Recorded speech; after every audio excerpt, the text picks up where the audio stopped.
In the vast expanse of the galaxy, where hundreds of alien civilizations have learned to coexist through careful diplomacy and measured strength, there exists one universal truth that every species understands.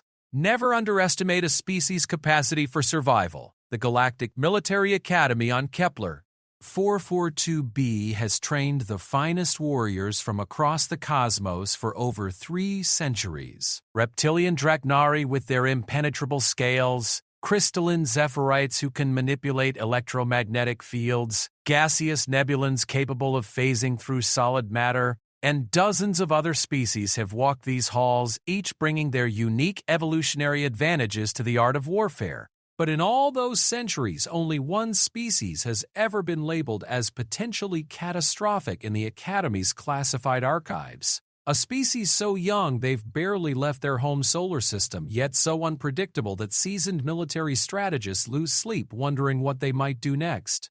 They call themselves humans, and today, a group of alien cadets is about to learn exactly why the galaxy's most experienced warriors whisper warnings about the small, seemingly fragile beings from a little blue planet called Earth. Some lessons can only be learned the hard way. Some mistakes can never be undone. And sometimes, the weakest-looking predator is the one you should fear the most. This is the story of what happens when humanity's greatest strength is mistaken for its greatest weakness, and why the phrase, "it's just a human," has become the last words of many who thought they understood the laws of survival. The morning sun of Kepler 442b cast long shadows across the crystalline spires of the Galactic Military Academy, its amber light refracting through the atmospheric processors that made this world habitable for dozens of different alien species. In the distance, the massive training complexes hummed with activity, as cadets from across the galaxy prepared for another day of rigorous military education.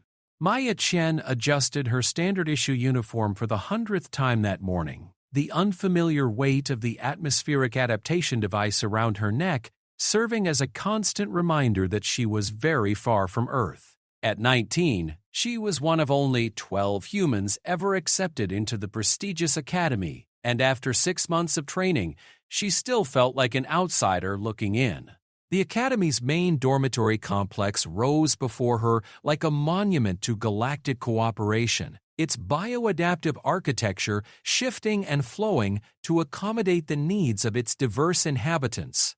Sections designed for aquatic species rippled with contained water systems, while areas meant for silicon-based lifeforms glowed with controlled heat signatures. Maya's own quarters were in the standard oxygen-nitrogen zone, sharing space with about 30 other species who breathed similar atmospheric compositions. As she made her way through the corridors toward the morning assembly hall, Maya couldn't help but notice the stares. They weren't new, of course. 6 months of being one of the few humans in a student body of over 10,000 had taught her to expect the curious glances and whispered conversations that followed in her wake. Some species had never seen a human in person before. Others had heard stories about Earth's recent contact with the galactic community and wondered what made these newcomers special enough to earn spots at the Academy. The assembly hall was a marvel of engineering, its ceiling stretching nearly 200 meters high and equipped with gravity adjusters that allowed flying species to participate alongside their ground-bound classmates. Maya found her usual spot in the human section, nodding to her fellow Earthborn cadets as they filed in. Marcus Webb, a former Marine from Chicago, gave her his characteristic morning salute. Dr. Sarah Kim, who had been a xenobiology researcher before joining the Academy, offered a warm smile. These small human connections had become precious to Maya in a place where she often felt like a specimen under a microscope. The morning briefing began with the usual announcements from Academy Command, training schedules, upcoming evaluations, reminders about interspecies protocol violations. Maya half listened while observing the other cadets around her. The Draknari contingent sat in perfect military formation, their reptilian features expressionless as always. A cluster of Zephirites near the front row occasionally sparked with small electrical discharges when they got excited about something in the announcements. The Nebulans, visible only as shimmering outlines in their environmental suits, floated slightly above their designated seating area. It was during the tactical simulation schedule announcement that Maya first noticed the group watching her. 5 cadets from different species, all seated together in what appeared to be a deliberately chosen vantage point. She recognized them immediately. Crix, a Draknari from one of the warrior castes, his dark green scales bearing the ritual scarification that marked him as nobility. Zeph, 9, a Zephyrite whose crystalline body pulsed with barely contained electromagnetic energy. Voss, a hulking Gornari whose rock-like exterior could withstand direct plasma fire. Nyx, a member of the insectoid Threx species, his compound eyes capable of tracking movement across multiple spectrums simultaneously. And finally Elu, a Scythian whose tentacled head contained one of the most advanced brains in known space. This particular group had developed a reputation at the Academy. They were skilled, certainly. Each came from species with natural advantages that made them formidable warriors. They were also arrogant, viewing themselves as the elite among elites. Maya had seen them in action during training exercises, working together with a coordination that spoke of both natural ability and extensive preparation. They were, by most measures, destined for leadership positions in their respective species' military forces. They were also, Maya had observed, bullies. It wasn't the obvious, crude bullying that might be expected among less disciplined groups. These cadets were too smart and too well-bred for such obvious tactics. Instead, they engaged in sophisticated psychological warfare. They would isolate cadets from less militarily prominent species during group exercises. They would use their natural advantages to humiliate opponents in training scenarios. They would spread rumors and manipulate social dynamics to maintain their position at the top of the Academy's informal hierarchy. And now, apparently, they had decided to focus their attention on her. Maya tried to ignore their stares as the assembly concluded and cadets began filing out to their various training assignments. She had physical conditioning first, followed by tactical analysis, then her favorite class, comparative military history. The Academy's approach to education was comprehensive, recognizing that true military leadership required not just physical prowess but intellectual depth and cultural understanding. The physical conditioning complex was another architectural marvel, with adjustable gravity fields and environmental controls that could simulate conditions from hundreds of different worlds. Today's session was focused on endurance training in variable gravity, a skill essential for any military officer who might find themselves operating on planets with different gravitational constants than their homeworld. Maya had always been athletic. Growing up in Colorado, she had been a competitive rock climber and distance runner. The Academy's training regimen was more intensive than anything she had experienced on Earth, but her body had adapted well to the challenges. What she hadn't expected was how much her human physiology would stand out in a mixed-species environment. Humans, it turned out, were remarkably adaptable. While other species had evolved specific advantages for their homeworlds, humans seemed to be generalists. They weren't the strongest, fastest, or most resilient, but they could function effectively across a wider range of conditions than almost any other known species. This had made Maya and her fellow humans valuable during multi-environment training exercises, but it had also made them targets for those who saw adaptability as a sign of weakness rather than strength. The endurance course that morning was particularly challenging. The gravity setting shifted every few minutes, cycling through low-gravity jumps, high-gravity crawls, and standard gravity sprints. Species with specialized advantages excelled in specific sections, but struggled in others. The Draknari dominated the high-gravity portions but became awkward in low-gravity. The crystalline Zephyrite could manipulate electromagnetic fields to assist their movement but had difficulty with rapid environmental changes.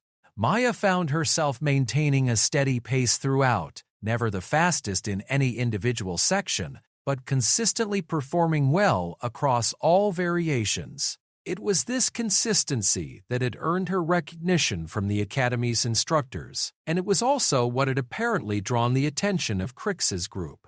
As she completed the final sprint section, Maya noticed the 5 watching her from the observation deck above the training floor.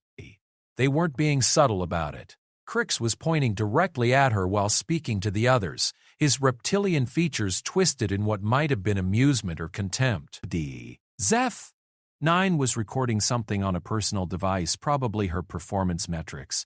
The others simply watched with the patient attention of predators observing prey. After the training session, Maya headed to the refreshment stations to rehydrate and prepare for her next class. The academy provided nutrition adapted for each species' dietary requirements, and the human section offered familiar options that helped ease the psychological stress of being so far from home. She was reaching for a protein bar when she heard footsteps approaching from behind.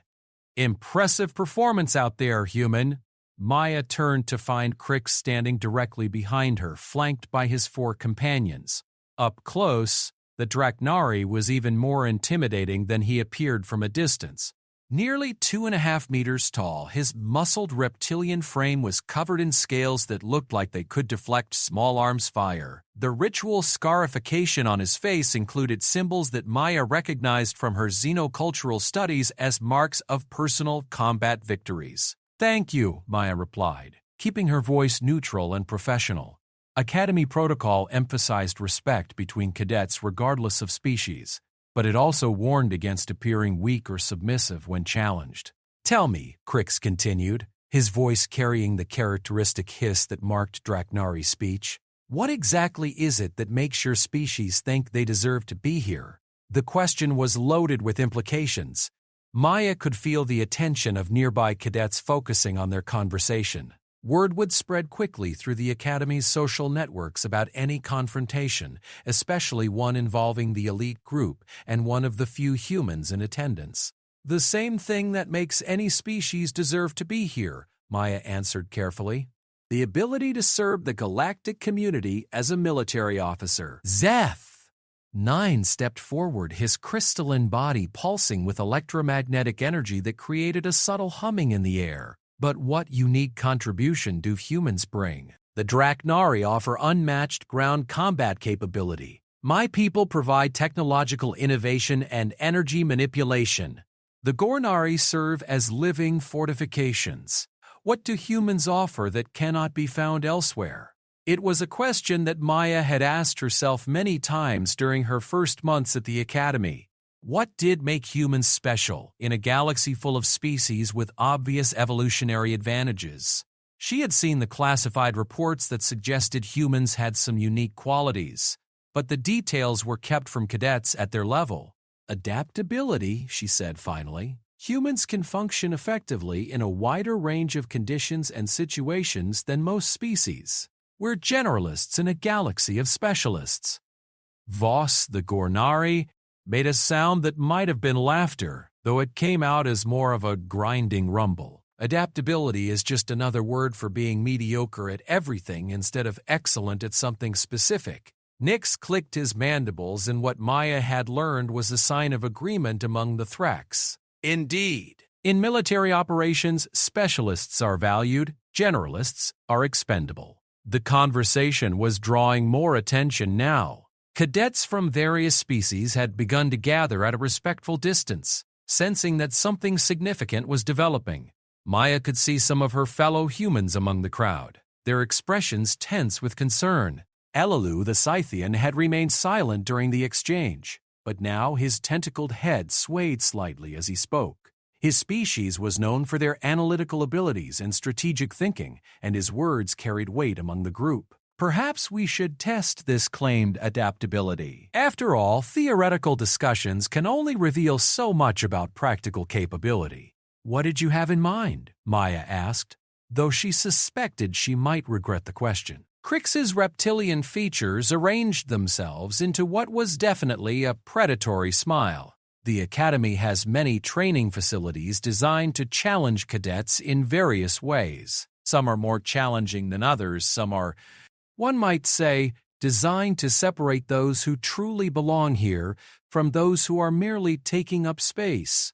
The implication was clear. They were challenging her to some kind of test or competition, probably one designed to showcase her limitations compared to their specialized advantages. Maya knew she should decline politely and report the incident to Academy staff. Harassment between cadets was taken seriously, and this conversation was beginning to cross lines that the Academy's code of conduct explicitly prohibited. But she also knew that backing down would mark her as weak in the eyes of many cadets. The Academy's social dynamics were complex, influenced by the cultural norms of dozens of different species, many of which valued direct confrontation and personal courage above diplomatic solutions. A reputation for cowardice could make her remaining time at the Academy much more difficult. "What kind of test?" she asked. "The vertical training complex, Zeth." 9 said immediately, his electromagnetic field fluctuating with what Maya had learned to recognize as excitement. Specifically, the high-altitude adaptation course. Maya felt a chill that had nothing to do with the Academy's climate control systems. The vertical training complex was one of the Academy's most challenging facilities, a tower that stretched nearly a kilometer into Kepler-4.2b's atmosphere. A high-altitude course was designed to train cadets for operations in low-oxygen, high-wind conditions. It was dangerous enough that it required special authorization and safety protocols. "That facility requires instructor supervision and safety clearance," Maya pointed out. "For official training exercises, yes," Elu said, his tentacles writhing in what might have been amusement. "But the Academy recognizes that dedicated cadets sometimes pursue additional training opportunities on their own initiative. The security systems can be convinced to grant access for determined individuals." The implication was clear. They were talking about an unauthorized and unsupervised expedition to one of the Academy's most dangerous training facilities. If something went wrong, there would be no safety protocols, no emergency response teams, no instructor oversight. It would be just her and them, at dangerous altitude, with no one to witness what happened. "When?" Maya heard herself asking, though part of her mind was screaming that this was a terrible idea. "Tonight," Crick said. "After the evening meal period, when most cadets are in their quarters, meet us at the base of the vertical complex at 22 o'clock hours. Unless, of course, you've realized that some challenges are beyond human capability." The challenge was explicit now. Maya could back down and be labeled as a coward, or she could accept and risk serious injury, or worse, in an unsupervised test designed by cadets who clearly wanted to see her fail. Neither option was particularly appealing. But as she looked around at the watching cadets, she saw something in their expressions that made her decision for her. Many were clearly expecting her to refuse, to prove that humans were as weak and cautious as some species believed. A few of her fellow humans looked terrified at the prospect of her accepting such a dangerous challenge. But some, particularly cadets from species that valued courage and direct confrontation, seemed genuinely curious about what she would choose. Maya realized that this moment would define not just her own reputation at the Academy, but potentially the reputation of all humans who might follow her. If she backed down, it would reinforce the perception that humans were weak. If she succeeded, it might open doors for future human cadets. And if she failed, "I'll be there," she said, surprised by how steady her voice sounded. Crick's smile widened, showing teeth that looked like they belonged on a predator designed for tearing flesh. "Excellent. We look forward to seeing exactly what human adaptability looks like when it really matters." As the group walked away, Maya felt the weight of dozens of stares. Word would spread quickly through the Academy's informal communication networks. By evening, probably half the student body would know about the challenge. There would be no backing out now without losing face completely. She spent the rest of the day trying to focus on her classes, but her mind kept returning to the vertical training complex. She had been through portions of it during official training exercises, but never the high-altitude sections, and never without full safety protocols. The tower was designed to simulate the challenging conditions that military officers might face on high-altitude worlds or in atmospheric combat situations. At the upper levels, the air was thin, the winds were strong, and the temperature dropped significantly. During her evening meal, Maya found herself sitting with Marcus and Sarah, the other 2 humans in her year group. They had clearly heard about the challenge and were both deeply concerned. "This is insane, Maya," Marcus said, keeping his voice low to avoid eavesdropping from nearby tables. "That facility is dangerous even with safety protocols. Without supervision, if something goes wrong—" "I know the risks," Maya replied, though she wasn't sure she truly did. The Academy provided comprehensive safety briefings for all training facilities, but the vertical complex warnings were particularly extensive. "Then why are you doing this?" Sarah asked. "You don't have anything to prove to those bullies." "Yes, I do," Maya said quietly. "We all do. Every human who comes to this academy is going to be judged based on what happens here. If I back down from this challenge, it confirms everything they suspect about us. That we're weak, that we don't belong here, that we're taking up spots that should go to real warriors." Marcus leaned forward, his expression intense. "And if you get yourself killed trying to prove a point, what does that accomplish?" It was a fair question, and one that Maya had been wrestling with all afternoon. But as she looked around the dining hall at the hundreds of alien cadets, she realized that this was about more than just her personal reputation. Humanity was new to the galactic community. They were still proving that they deserved their place among the established civilizations. Every human success or failure would be magnified and examined for what it revealed about the species as a whole. "I'm not going to get killed," she said with more confidence than she felt. "I'm going to show them that humans are tougher than they think." As evening approached and the Academy's artificial lighting systems began their transition to night mode, Maya made her way back to her quarters to prepare. She had standard-issue climbing equipment from her outdoor activities on Earth, and she had studied the vertical complex's layout and challenge protocols during her official training sessions. She wasn't going into this completely unprepared.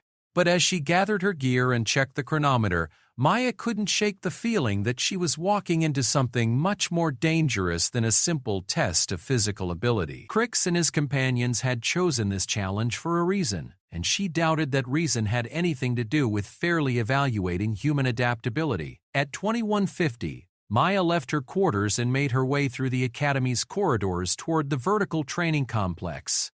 The Academy after hours had a different feel than during the day. The corridors were dimmer, the usual bustle of activity replaced by a quiet hum of life support systems and distant conversations from recreational areas. The vertical training complex loomed against the night sky like a spear thrust into the heavens. Its base was larger than some buildings Maya had known on Earth, and its peak disappeared into the cloud layer that perpetually shrouded Kepler 442b's upper atmosphere. External lights marked various access points and emergency exits at different levels, but most of the structure was dark. As Maya approached the main entrance, she could see 5 figures waiting in the shadows.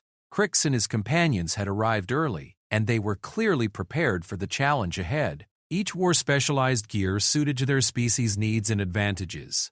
Crix had what appeared to be enhanced climbing equipment designed for his larger Draknari frame. Zeth, Nine's crystalline body was wrapped in electromagnetic field generators that would allow him to manipulate his movement with energy fields. Voss needed no special equipment, his rock-like exterior providing natural protection against environmental hazards. "Punctual," Crix observed as Maya joined the group. "I was beginning to wonder if you might have reconsidered." "I said I'd be here," Maya replied simply. Elu approached the entrance access panel, his tentacles moving with surprising dexterity over the control interface. Maya heard a soft chime as the security system accepted whatever authorization codes the Scythian was providing. She didn't ask how he had obtained access to restricted systems, though she filed the information away for potential future relevance. "The course we've selected begins at the 300-meter level and continues to the 800-meter platform." Zeth, Nine explained as the entrance doors slid open. "The challenge is simple. First one to reach the top platform wins." "Wins what?" Maya asked. "Pride," Crix said simply, "and the right to determine whether humans belong at this academy." Maya felt a chill that had nothing to do with the night air. "What do you mean?" "If you win," Elu said, his voice carrying an odd harmonic quality that suggested complex thoughts, "we will publicly acknowledge human capability and cease any questioning of your species' presence here. If you lose, Voss rumbled, "tonight, you withdraw your enrollment and recommend that the human program be discontinued due to inadequate capability."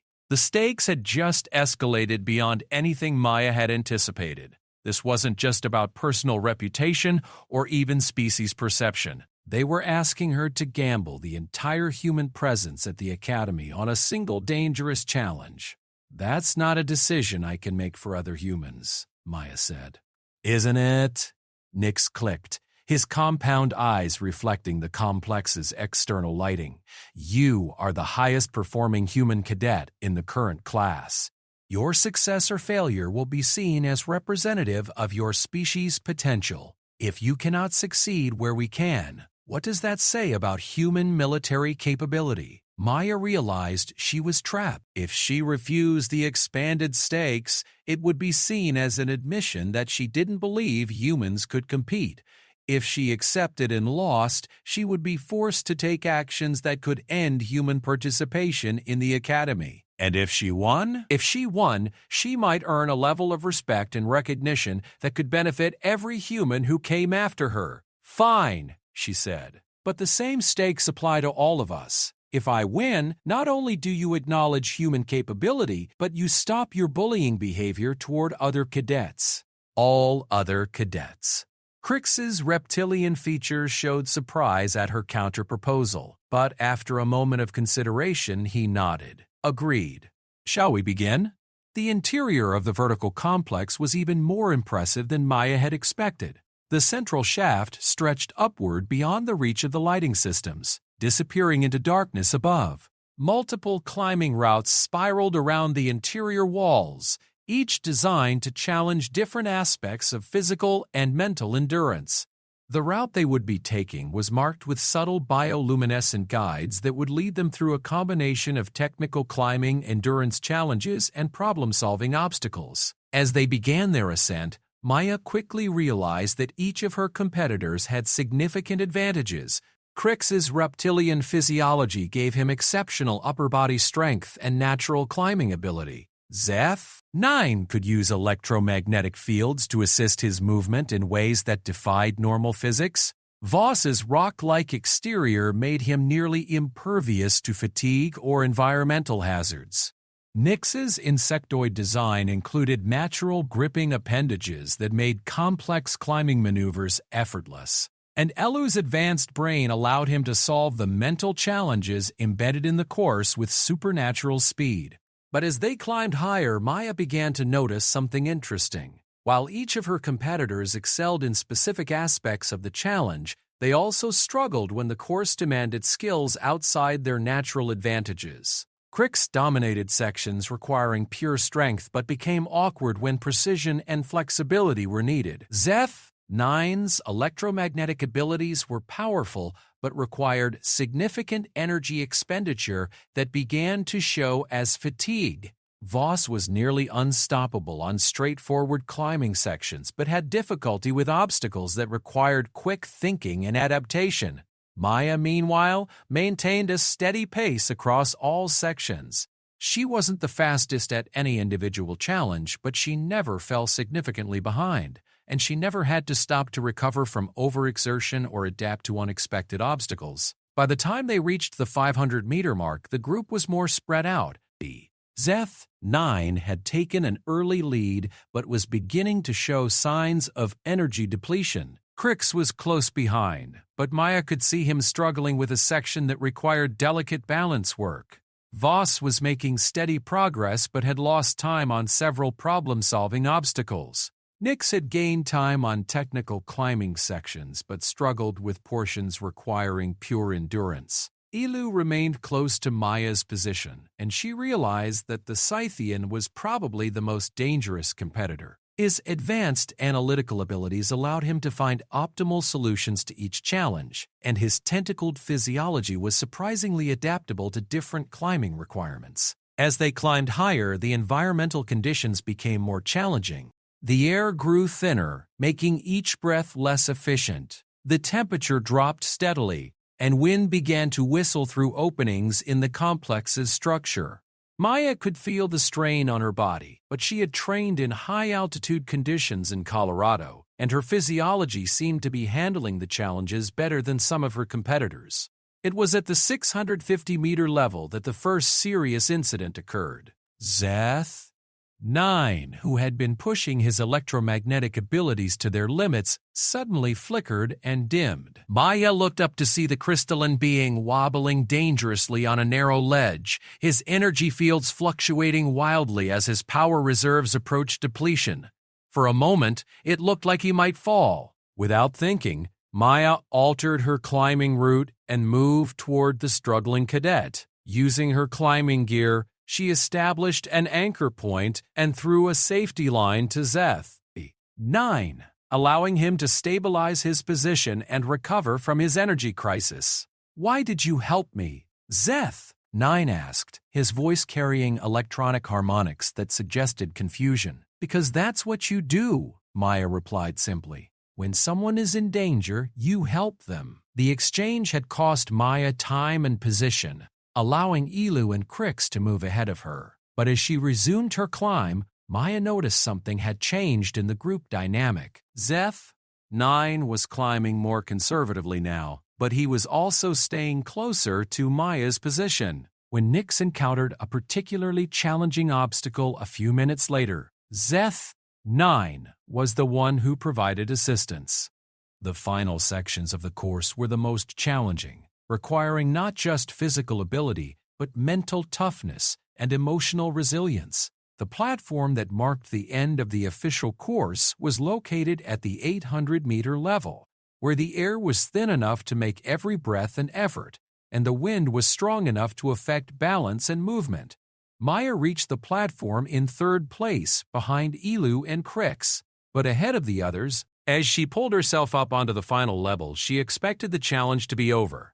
Instead, she found Crix and Elu standing at the edge of the platform, looking up at another set of climbing routes that continued even higher into the complex. "The course continues," Crix explained, his breathing labored from the altitude and exertion. "The true summit is at the 900-meter level, where the complex interfaces with the atmospheric processing systems." Maya looked up at the remaining climb and felt her heart sink. The routes above were even more challenging than what they had already completed, and they led to sections of the complex that she knew were not designed for cadet training. They were maintenance and equipment areas, not protected training environments. "That's not part of any official course," she said. "No," Elu agreed.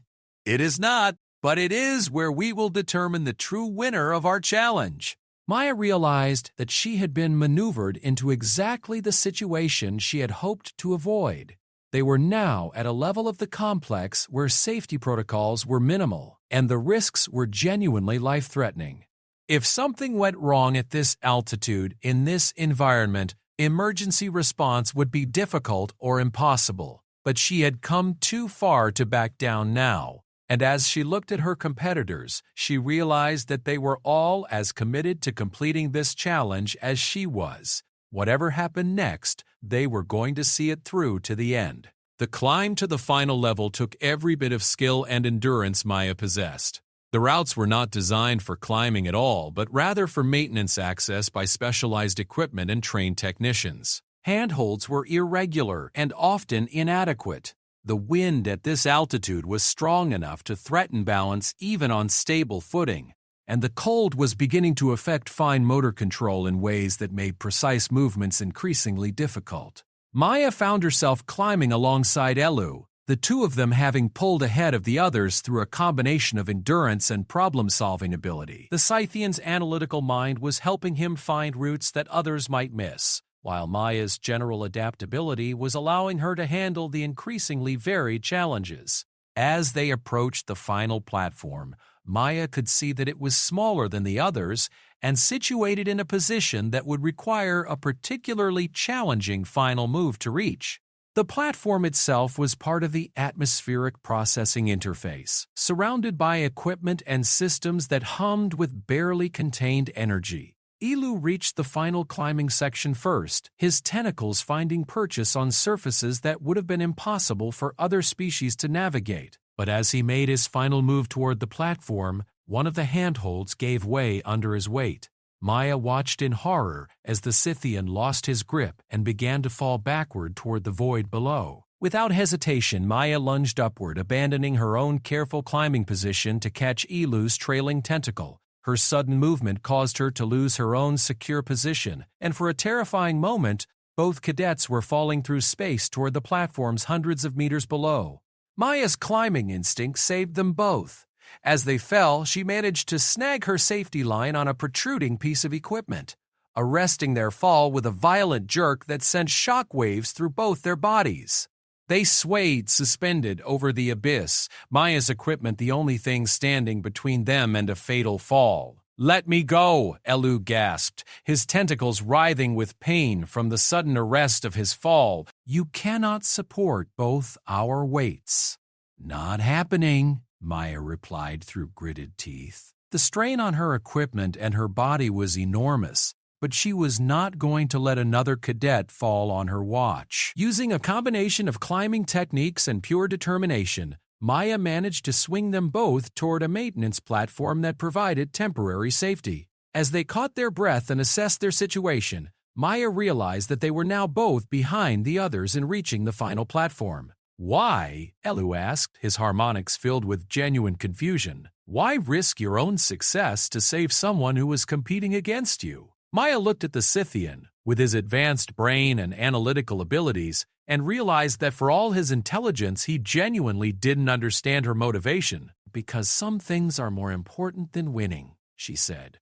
The final ascent to the summit platform required them to work together, with Maya's climbing experience and Elu's problem-solving abilities complementing each other. When they finally pulled themselves up onto the highest accessible level of the vertical complex, they found Crix waiting for them. The Draknari warriors stood at the edge of the platform, looking out over the Academy complex spread below them in the distance. In the thin atmosphere and harsh wind, his reptilian features were difficult to read, but his posture suggested deep thought rather than triumph. "Where are the others?" Maya asked, looking around for Zeth. "Nine, Voss, and Nyx. Zeth." "Nine's energy reserves were depleted," Crix replied without turning around. He wisely chose to remain at a lower level rather than risk complete power failure at altitude. Voss discovered that his rock-like exterior, while providing excellent protection, also makes him too heavy for some of the final climbing sections. Nyx found that his compound eyes, so useful for tracking movement, became overwhelmed by the wind and atmospheric distortion at this level. "So you won," Maya said.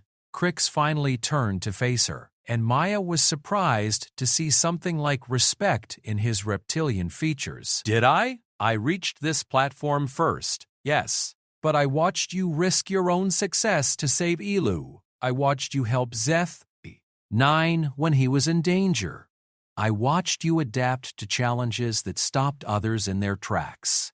The Draknari moved closer, his imposing frame cutting a stark silhouette against the atmospheric processing systems. "Tell me, human, what do you think the purpose of this challenge really was?" Maya considered the question carefully. "I thought it was to prove human capability." "Perhaps it was," Crix said. "But perhaps it was also to understand what human capability actually means." Elu, who had been quietly observing the exchange, spoke up with his harmonically complex voice. "In my analysis of tonight's events, I observed that while each of us demonstrated superior performance in our areas of species-specific advantage, only the human maintained consistent capability across all challenge types while also prioritizing the welfare of competitors over personal success." Maya felt a strange mixture of exhaustion and confusion. "What are you saying?" Crix's reptilian features arranged themselves into what Maya was learning to recognize as a genuine smile rather than a predatory display. "I am saying that we may have misunderstood what makes humans valuable to the galactic military community. The wind at their altitude made conversation difficult, and Maya realized that they needed to begin their descent before the cold and thin air became genuinely dangerous. But as they prepared to leave the summit platform, Crix held up one massive clawed hand. "Before we return," he said, "I believe there is something you should see." He led them to a section of the platform that Maya hadn't noticed before, where a series of displays showed data streams from across the Academy complex. At first, the information seemed routine: training schedules, facility usage, routine communications traffic. But then, Maya noticed something that made her blood run cold. Emergency response protocols. She read from one of the displays. Unauthorized access to vertical complex. Security team deployment authorized. Alu's tentacles writhed as he processed the implications. Academy security has been monitoring our presence here. Emergency teams are en route. Maya felt a surge of panic. Unauthorized access to dangerous facilities was exactly the kind of violation that could result in immediate expulsion from the Academy. For the human program, which was still in its probationary phase, such an incident could be catastrophic. But Crix was manipulating one of the displays with surprising familiarity, and as Maya watched, the emergency alert status changed from active to resolved. "How did you—" she began. "My family's military connections include relationships with Academy administration," Crix explained matter-of-factly. "This challenge was not as unauthorized as you were led to believe." The implications hit Maya like a physical blow. "You mean this was all planned? The challenge, the risks, the emergency protocols?" "Not planned," Alu corrected, his analytical mind apparently working through the complexities of the situation. "But anticipated. I believe we have been participating in an evaluation that we did not know we were taking." As if summoned by their conversation, a new figure emerged from the maintenance access that led to the platform. Maya recognized him immediately. Commander Thex, the Academy's Director of Interspecies Military Development. Commander Thex was himself a member of an unusual species, the symbiotic dual minds, whose bodies hosted two separate consciousness that worked in perfect coordination. His appearance was humanoid but clearly alien, with features that seemed to shift slightly as his dual consciousness alternated control. "Cadets," he said, his voice carrying the authority that had made him legendary across dozens of worlds. "Daya. An interesting evening's work." Maya felt her military bearing assert itself despite the confusion and exhaustion. "Sir, I take full responsibility for—" "For what, Cadet Chen?" Commander Thex interrupted, his dual nature giving his words a complex harmonic quality. "For demonstrating exactly the qualities that the galactic military community needs in its next generation of leaders." The commander approached the group, his presence somehow making the dangerous platform feel safer and more controlled. "For the past 6 months, Academy Command has been observing human cadets with particular interest. Your species presents unique challenges for military integration, not because of any lack of capability, but because your capabilities are so different from established patterns." "Sir," Maya managed, "most species develop military advantages based on their evolutionary specializations," Commander Thex explained. "Draknari excel at direct confrontation due to their warrior heritage. Zephyrites provide technological innovation through their electromagnetic manipulation. Gornari serve as living fortifications because of their rock-like physiology. This specialization model has served the galactic community well for centuries." The commander paused, looking out over the Academy complex spread below them.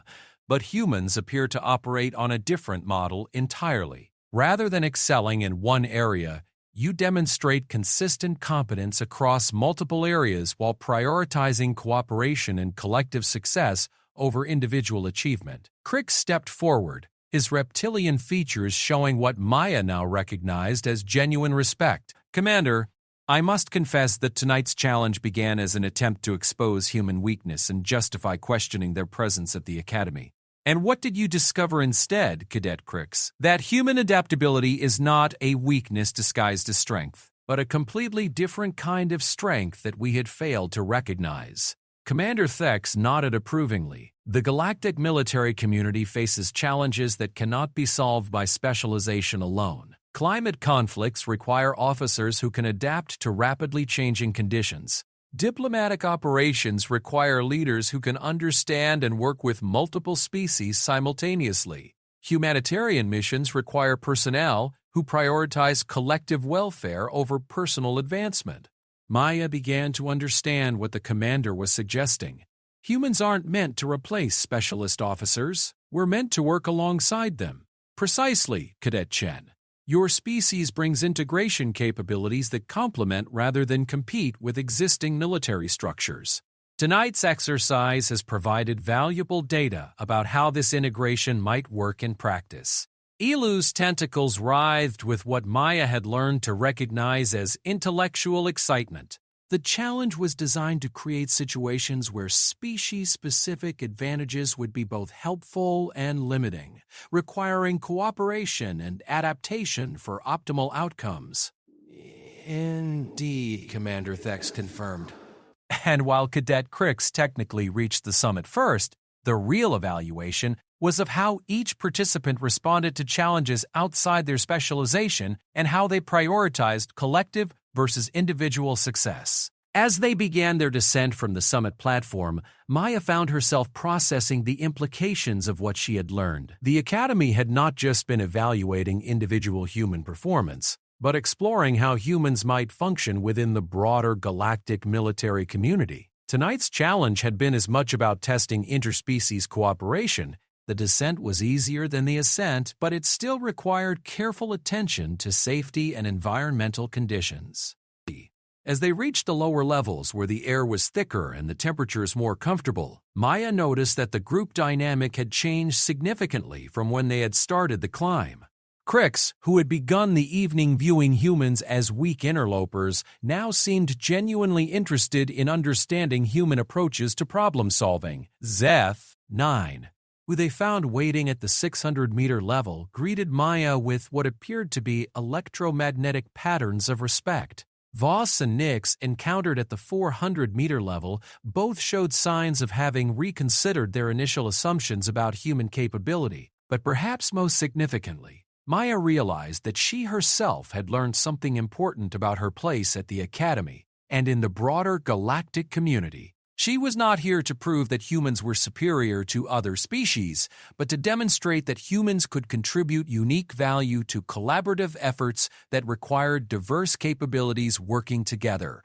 As they reached the base of the vertical complex, Maya found Commander Thex waiting for them with a ground vehicle that would transport them back to the main Academy complex. The ride back was quiet, each cadet apparently lost in their own thoughts about what the evening had revealed. It was only when they reached the dormitory complex that Commander Thex spoke again. Cadet Chen, please report to my office tomorrow at 0800 hours. There are some additional aspects of tonight's evaluation that we need to discuss. Yes, sir, Maya replied, wondering what other surprises might be waiting for her.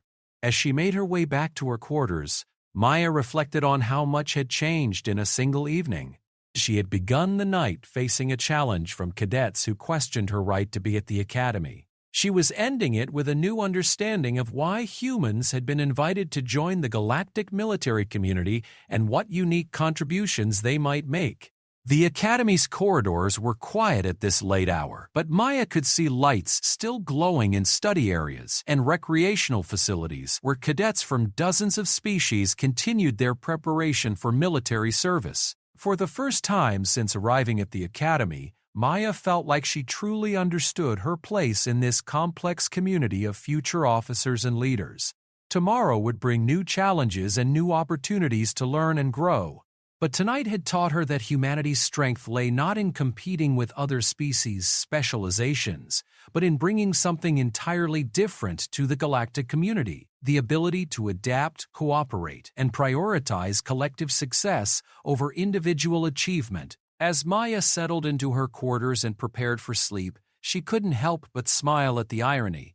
The cadets who had challenged her to prove human worth had ended up proving it themselves, just not in the way any of them had expected. And in doing so, They had all learned something valuable about the true nature of strength in a diverse galaxy, where cooperation was more valuable than domination. Maya arrived at Commander Thex's office precisely at 0800 hours, her dress uniform immaculate despite the late night and early morning. The Academy's administrative complex was a marvel of adaptive architecture, with sections that could be reconfigured to accommodate the needs of different species. Commander Thex's office reflected this flexibility, with areas designed for both his dual consciousness nature and for meetings with cadets from various physiological backgrounds.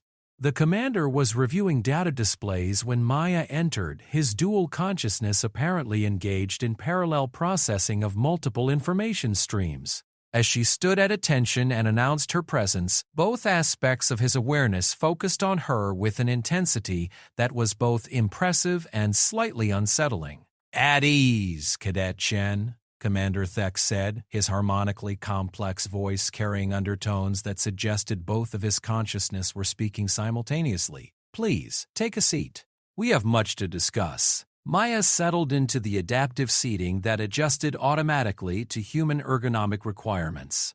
Around the office, she could see displays showing data from across the Academy, training schedules, performance metrics, and what appeared to be complex psychological and sociological analyses of cadet interactions.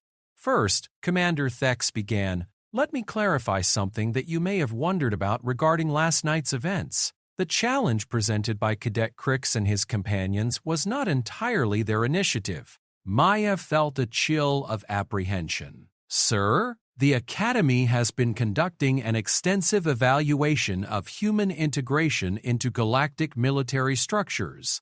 This evaluation requires not just assessment of individual human capabilities, but understanding of how humans interact with other species under various conditions. Last night's events provided valuable data on both fronts."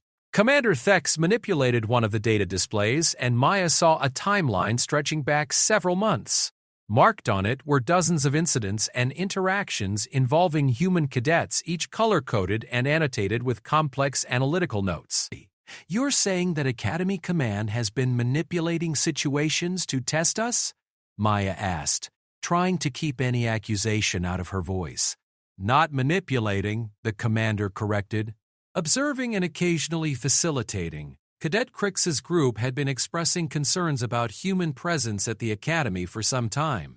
Rather than simply dismissing these concerns or punishing them for their attitudes, Academy Command decided to create an opportunity for direct evaluation. Maya studied the timeline display more carefully and began to recognize patterns. Incidents that she had attributed to random prejudice or interspecies tension now appeared to be part of a larger study. "How much of what we've experienced here has been part of this evaluation?" "More than you might think, but less than you might fear," Commander Thex replied with what might have been amusement. "The Academy does not manufacture challenges or create artificial difficulties. But when natural tensions arise, we sometimes allow them to develop rather than immediately intervening. This provides insight into how different species handle conflict, cooperation, and adaptation under realistic conditions." The commander stood and moved to a larger display that showed a three-dimensional representation of the Academy complex.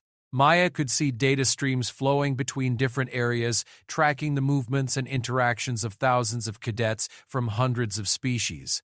"The galactic military community faces an unprecedented challenge," Commander Thex explained. "For the first time in our history, we are integrating a species whose evolutionary path has produced capabilities that don't fit our established models of military specialization." Maya leaned forward, sensing that she was about to learn something significant about humanity's place in the broader galactic community. "What kind of capabilities?" "Humans appear to be natural integrators," the commander said. "Most species develop military advantages based on specific evolutionary pressures. Predator species become excellent hunters and assault specialists. Prey species develop superior intelligence and defensive capabilities. Social species excel at coordination and logistics. But humans evolved under pressure that required all of these capabilities simultaneously." The display changed to show Earth, rotating slowly to reveal the planet's diverse environments and conditions.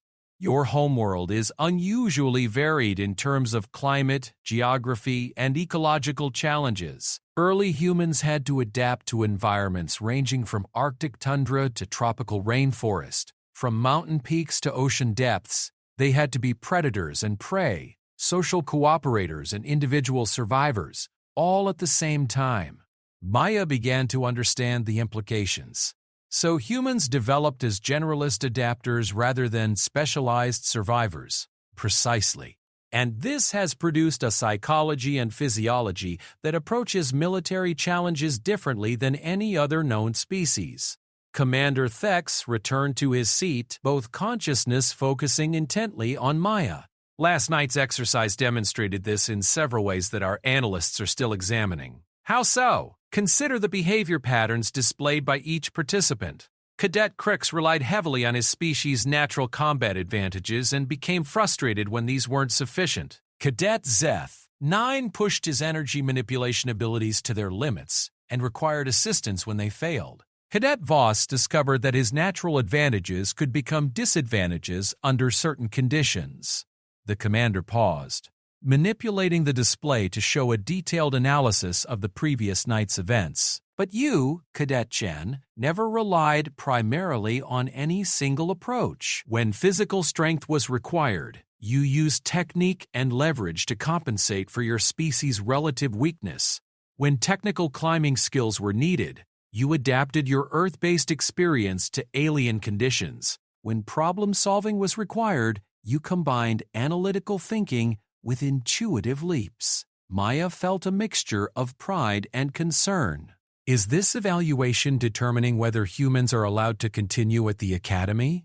That decision was made months ago, Commander Thex said, his dual voice carrying undertones of certainty. Human cadets will not only continue at the Academy.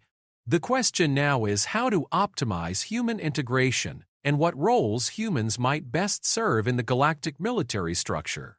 The display changed again, this time showing organizational charts and command structures from various galactic military units. Maya could see complex hierarchies based on species capabilities and specializations, with clear patterns of how different species work together in military operations. Traditional galactic military doctrine relies on species specialization, the commander explained. Draknari units handle assault operations. Zephyrite units manage technological warfare.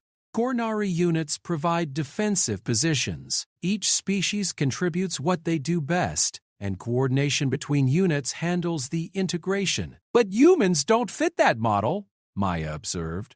Exactly. Humans appear to function optimally in roles that require interaction between specializations. Rather than serving as specialist units, humans may be most valuable as integrators who work within mixed species teams to coordinate between different capabilities. The implications were staggering. Maya had always assumed that humans would eventually find their own military niche, similar to how other species had developed their specializations. With Trust Teddy, instead it appeared that humanity's role might be fundamentally different, not as another specialist, but as the element that made specialization work more effectively. Is that why you're telling me this? Maya asked. Because I'm going to be assigned to some kind of integration role? Commander Thex's dual consciousness seemed to exchange some kind of internal communication before responding, partly. But there's another aspect to this conversation that you need to understand. Last night's events revealed something that our initial evaluations had not anticipated. The display changed once more, this time showing what appeared to be psychological and physiological data from the climbing challenge. Maya could see stress indicators, decision-making patterns, and behavioral analyses for all SEEK's participants.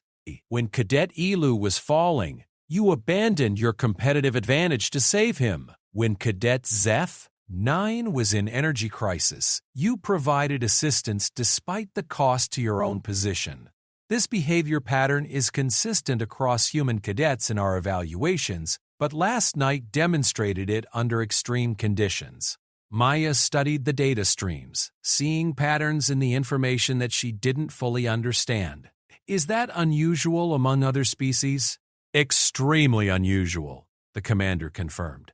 Most species will provide assistance to team members or allies, but humans consistently prioritize the welfare of others, even when those others are direct competitors or even adversaries.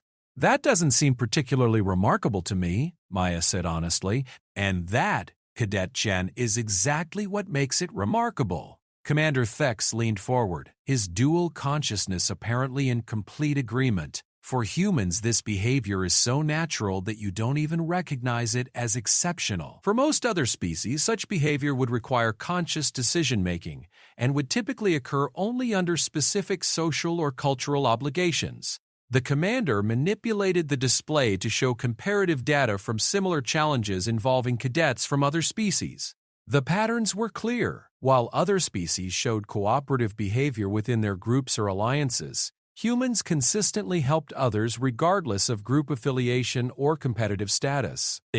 This suggests that humans may be uniquely qualified for a type of military role that we have never seriously considered before, Commander Thex continued. Not just as integrators within mixed species teams, but as mediators and coordinators in complex situations involving multiple species with conflicting interests.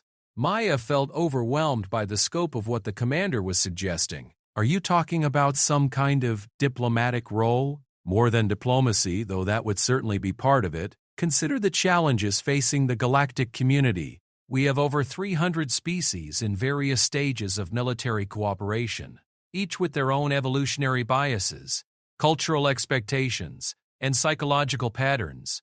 Conflicts arise not just from external threats, but from the difficulties of coordinating such diverse capabilities. The display showed star maps with conflict zones marked throughout the galaxy.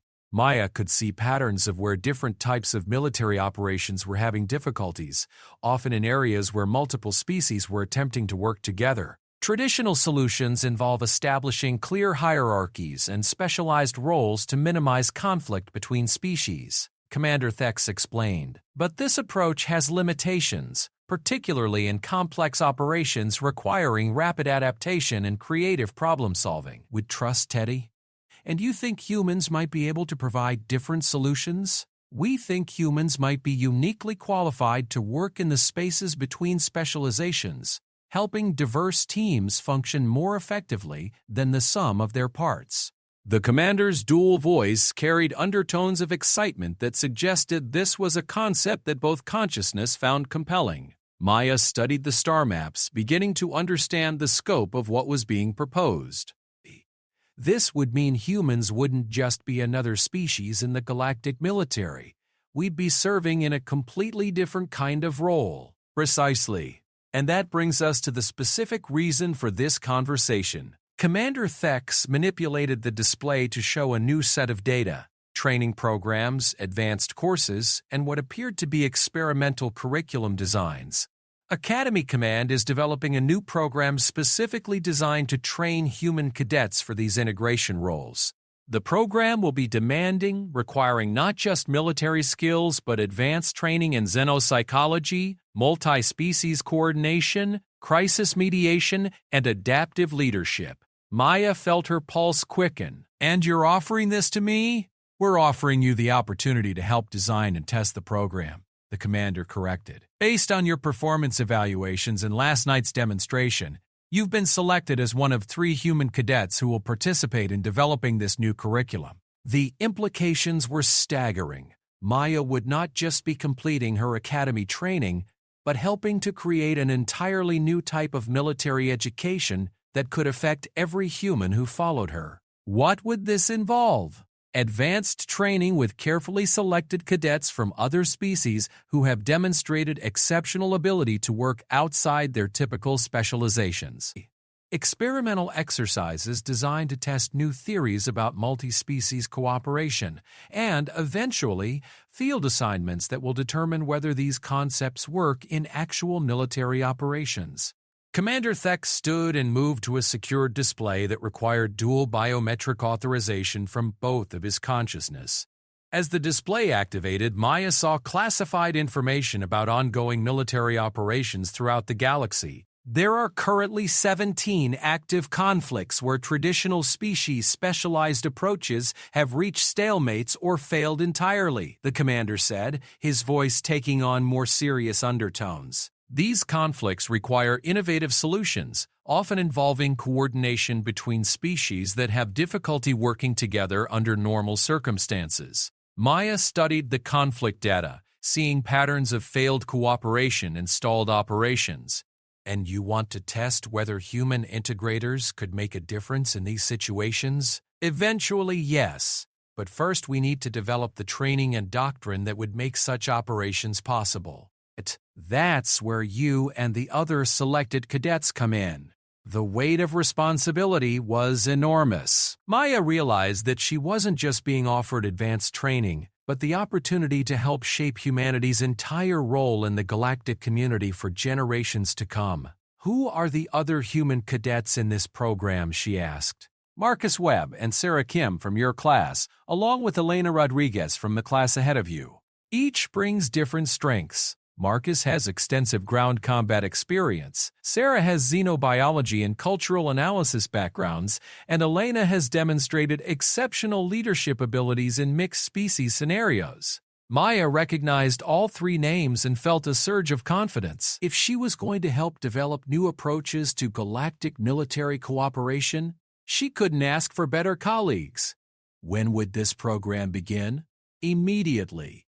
Your regular academy coursework will be supplemented with specialized training starting this afternoon. The initial phase will last 6 months, followed by increasingly advanced exercises involving cadets from other species who have been selected for their ability to work beyond traditional specialization patterns. Commander Thex returned to his seat, his dual consciousness apparently reaching some kind of internal consensus. I must emphasize, Cadet Chen, that this program is experimental. We are venturing into military doctrine that has never been attempted before. There will be significant challenges, and there is no guarantee of success. But if it does succeed? Maya asked. If it succeeds, it could fundamentally change how the galactic community approaches military cooperation, conflict resolution, and crisis management. Humans could become the catalyst that allows our diverse civilizations to work together more effectively than ever before. Maya felt the weight of the decision before her. Accepting this opportunity would mean stepping away from the traditional academy path and venturing into uncharted territory. It would mean taking on responsibility not just for her own success, but for helping to define humanity's role in the galaxy. But she also remembered the previous night's events and the moment when helping Elu had felt more important than winning the challenge. If humans really did have unique capabilities for cooperation and integration, then maybe this was exactly the kind of opportunity she should embrace. I accept, she said. Commander Thex's dual consciousness seemed pleased with her decision. Excellent. Report to Training Complex 7 at 1400 hours. Your first session will be an introduction to advanced xenopsychology with Dr. Vex I, one of our most experienced specialists in interspecies behavioral analysis. As Maya prepared to leave, the commander called her attention to one more display. This one showed the Academy's human cadets, with their performance data and psychological profiles highlighted. One final point, Cadet Chen. Your actions last night have already begun to change perceptions about humans throughout the Academy. Cadet Crix has submitted a formal request to participate in mixed species training exercises with human cadets. Cadet Elu has requested assignment to study groups that include humans. Word is spreading about human approaches to cooperation and problem-solving. Maya felt a surge of pride, but also responsibility. What does that mean? It means that regardless of the outcome of our experimental program, humans have already begun to fulfill their potential role as integrators and catalysts for improved cooperation. Your species is changing the Academy simply by being here and demonstrating different ways of thinking about military service. As Maya left Commander Thex's office, she reflected on how dramatically her understanding of her situation had changed in the span of a single conversation. Yesterday, she had thought she was simply trying to prove that humans deserved their place at the Academy. Today, she learned that humans might be bringing entirely new capabilities to the galactic military community. The corridors of the academy looked different to her now. Instead of seeing a collection of species competing for military positions, she began to see a community with vast potential for cooperation that might be limited only by their ability to work together effectively. And somehow, humans might hold the key to unlocking that potential. Training Complex 7 was located in one of the Academy's newer sections, designed specifically for experimental programs and advanced research. As Maya made her way there that afternoon, she passed groups of cadets from various species engaged in traditional training exercises. But she also noticed something new: mixed species groups working together in ways that she hadn't observed before. Dr. Vexahi turned out to be a member of the ethereal species, beings who existed partially in normal space and partially in higher dimensions. Their appearance was constantly shifting, making them difficult to focus on directly, but their intelligence was legendary throughout the galaxy. Dr. Vexay had been studying interspecies psychology for longer than humans had been aware that other species existed. "Welcome, Cadet Chen," Dr. Vexay said, their voice seeming to come from multiple directions simultaneously. "I have been eager to begin working with human students. Your species presents fascinating challenges to established theories about military psychology and group dynamics." The training facility was unlike anything Maya had seen before. Rather than physical training equipment or traditional classrooms, it contained sophisticated simulation systems that could recreate psychological and social conditions from hundreds of different worlds and cultures. "Today we will begin with basic principles," Dr. Vexay explained, their shifting form gesturing toward one of the simulation systems. "You must understand how different species approach concepts like authority, cooperation, conflict, and sacrifice before you can learn to work effectively between them." Maya found herself immersed in simulations that allowed her to experience how various species perceived and responded to different situations. Through advanced neural interface technology, she could temporarily experience the pack-based hierarchy instincts of canine-like species, the hive mind cooperation of insectoid civilizations, or the individualistic competition drives of predator species. The experience was overwhelming at first. Each species' psychological patterns felt natural and logical when experienced from their perspective, but dramatically different from human approaches to the same situations. Maya began to understand why interspecies cooperation was so challenging, not because different species couldn't work together, but because they approached cooperation itself in fundamentally different ways. Humans, Dr. Vexay observed as Maya emerged from a simulation of Draknari pack dynamics, appear to process multiple cooperation models simultaneously.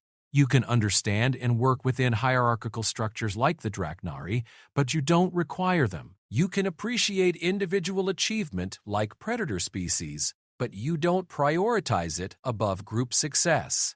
Maya rubbed her temples, trying to process the flood of alien psychological patterns she had just experienced. Is that unusual? Extremely unusual. Most species develop cooperation strategies based on their evolutionary history and find it difficult to adapt to different models. Hive mind species struggle with individual initiative. Predator species have difficulty with consensus-based decision-making. Pack species become uncomfortable without clear hierarchical authority. Dr. Vexay manipulated the simulation controls, and Maya found herself in a new scenario, a crisis situation, requiring coordination between multiple species with conflicting approaches to leadership and decision-making. But humans, the doctor continued, seem to be able to function within multiple models simultaneously, shifting between them as situations require. This suggests that your species might be uniquely qualified to serve as translators between different cooperation paradigms. As the training session continued, Maya began to understand the scope of what she was being prepared for. It wasn't just about learning to work with other species, but about learning to help other species work together more effectively than they could on their own. The implications were staggering, and Maya realized that her journey at the academy was just beginning. Last night's challenge had been a test of individual capability. This new program would test whether humans could really serve as the catalyst for a new kind of galactic cooperation, and somehow the future of human integration into the galactic community might depend on whether she and her fellow cadets could succeed in this unprecedented experiment in military training and interspecies cooperation. As she left the training complex that evening, Maya caught sight of a familiar reptilian figure waiting near the exit. Crix stood alone, his massive frame casting long shadows in the Academy's artificial twilight. "Cadet Chen," he said as she approached, his voice carrying none of the challenge or hostility she had become accustomed to. "I wanted to speak with you about last night." Maya stopped, uncertain what to expect. "What about it?" "I have been thinking about what Commander Thex said regarding the evaluation, and about my own behavior leading up to the challenge." Crix's reptilian features showed what Maya was learning to recognize as genuine remorse. "I realized that my actions were based on assumptions about human weakness that were both incorrect and unfair." "It's okay," Maya began, but Crix held up one massive clawed hand. "No, it is not okay. My behavior reflected poorly not just on myself, but on my species and my family's military traditions. Draknari warriors are taught to respect courage and honor, regardless of the form they take. Last night you demonstrated both, in ways that I failed to recognize." Maya felt a mixture of surprise and respect for the Draknari's honesty. "What are you saying?" "I am saying that I would like to request permission to participate in whatever advanced training you have been selected for. If humans are truly bringing new capabilities to galactic military service, then I want to learn how to work with those capabilities rather than against them." The request was unexpected, but Maya found herself genuinely pleased by it. If the experimental program was going to succeed, it would need cadets from other species who were willing to challenge their own assumptions and explore new approaches to cooperation. "I'll mention it to Commander Thex," Maya said, "but I think they're looking for cadets who can work beyond traditional specialization patterns." Crix's reptilian features arranged themselves into what was definitely a smile. "Then perhaps it is time for this Draknari to learn some new approaches to military service." As Maya continued toward her quarters, she reflected on how much had changed in just 24 hours. Yesterday, she had been a human cadet trying to prove her worth in an alien environment. Today, she was part of an experimental program that might redefine humanity's role in the galaxy. With former adversaries requesting to join her training, the Academy's corridors buzzed with the quiet energy of thousands of cadets from hundreds of species, all preparing for military service in their own ways. But Maya was beginning to sense that something fundamental was shifting in how the Academy approached that preparation.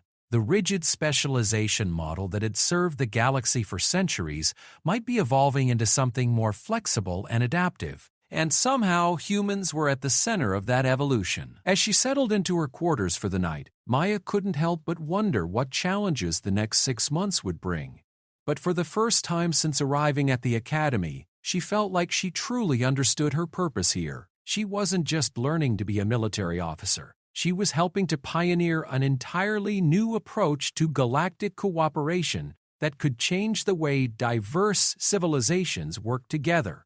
It was a responsibility that both excited and terrified her. But as she remembered the moment when helping Elu had felt more important than winning, Maya realized that maybe she was exactly where she was supposed to be, doing exactly what she was meant to do. Tomorrow would bring new challenges, new training, and new opportunities to prove that humans really could serve as the bridge between the galaxy's diverse civilizations, and Maya was ready to begin that journey wherever it might lead. 3 months into the experimental program, Maya found herself standing in the Academy's most advanced tactical simulation chamber, surrounded by holographic projections of a war zone that defied every conventional approach to military strategy. The scenario was based on a real conflict in the Vega system, where 3 different species with fundamentally incompatible military doctrines had been locked in a stalemate for over 2 years. "Beginning Simulation Protocol 77 Alpha," announced the Chamber's artificial intelligence system. its voice carrying the neutral tones designed to avoid triggering species-specific authority responses. Participants will assume command positions for integrated tactical response to multi-vector crisis scenario. Maya glanced around at her fellow participants in the exercise. The experimental program had grown beyond the initial 4 human cadets to include carefully selected individuals from 8 different species, each chosen for their demonstrated ability to work beyond their traditional specialization patterns. Crick stood to her left, the massive Draknari warrior having proved surprisingly adaptable to cooperative leadership models over the past months. His natural combat instincts remained powerful, but he had learned to channel them through collaborative decision-making processes that respected the contributions of species with different capabilities. To her right, Zeth, 9, flickered with controlled electromagnetic patterns that Maya had learned to recognize as intense concentration. The Zephyrite had become fascinated with human approaches to problem-solving and had developed techniques for combining his species' technological abilities with more intuitive decision-making processes. The other participants included Alu, whose analytical mind had proved invaluable for processing the complex data streams generated by multi-species operations, and several cadets Maya had met through the program. Tavara, a member of the crystalline Nexari species whose natural ability to interface with multiple communication frequencies made her an excellent coordinator. Gorth, a methanic whose gaseous physiology allowed him to serve as a literal bridge between incompatible atmospheric environments. And Yuki, another human cadet who had joined the program from the advanced class. Scenario parameters are as follows. The AI continued as the holographic environment solidified around them. The Vega system contains 3 inhabited worlds, each controlled by species with incompatible atmospheric requirements. Draknari forces control the primary world with its high-gravity nitrogen-oxygen environment. Zephyrite technology bases occupy the low-gravity crystalline moon. Methanic populations have established colonies in the gas giant's upper atmosphere. Maya studied the tactical display that materialized before them, showing the complex 3-dimensional military approaches. Each species held positions that played to their evolutionary advantages while making cooperation nearly impossible. 6 months ago, an external threat, identified as the Void Collective, established a foothold on the system's outer asteroid belt. Traditional military doctrine calls for coordinated response from all 3 species. But previous attempts at cooperation have failed due to incompatible command structures, communication protocols, and tactical preferences. The simulation was based on detailed intelligence about the Void Collective, one of the galaxy's most dangerous adversaries. Unlike the diverse species of the galactic community, the Collective appeared to be a hive-mind entity that absorbed and converted other civilizations into extensions of itself. They had no interest in coexistence or negotiation, making them a threat that required coordinated military response. Your objective, the AI concluded, is to develop a tactical approach that utilizes the strengths of all 3 species while overcoming their coordination difficulties, and implement a successful defense against Void Collective expansion into the inner system. Maya felt the familiar surge of adrenaline that accompanied complex tactical challenges, but this scenario was unlike anything she had faced before. Traditional military doctrine would call for establishing a unified command structure and developing standardized protocols for coordination. But the 3 species involved had fundamentally different concepts of authority, communication, and tactical decision-making. Recommendations? Maya asked, looking around at her team. Crick stepped forward, his reptilian features showing the intense concentration that preceded Draknari tactical analysis. Standard doctrine would establish hierarchical command based on the species with the most suitable capabilities for the primary threat. In this case, Draknari ground forces would take overall command, with Zephyrite technology support and methanic reconnaissance. And why hasn't that approach worked? Elu asked, his tentacled head swaying as he processed multiple data streams simultaneously. Zeth! 9's electromagnetic field fluctuated with what Maya had learned to recognize as frustration. Because Zephyrite tactical doctrine is based on technological superiority and distributed decision-making networks, we do not function effectively under hierarchical command structures that limit our ability to innovate and adapt in real time. Tvara's crystalline form resonated with harmonic patterns as she added her perspective. Naxari communication protocols require consensus building and collective decision-making. We cannot implement tactics that have not been thoroughly discussed and agreed upon by all participants. Gorth's gaseous form swirled with patterns that indicated deep thought, and methanic tactical approaches are based on fluid adaptation to changing conditions. We become ineffective when locked into rigid operational plans. Maya began to see the scope of the challenge. Each species' military effectiveness was tied to command and communication structures that were incompatible with the others. Traditional solutions that forced everyone to work within. Alien cadets targeted the human girl and shoved her off the roof. Big mistake. HFY Sci-Fi.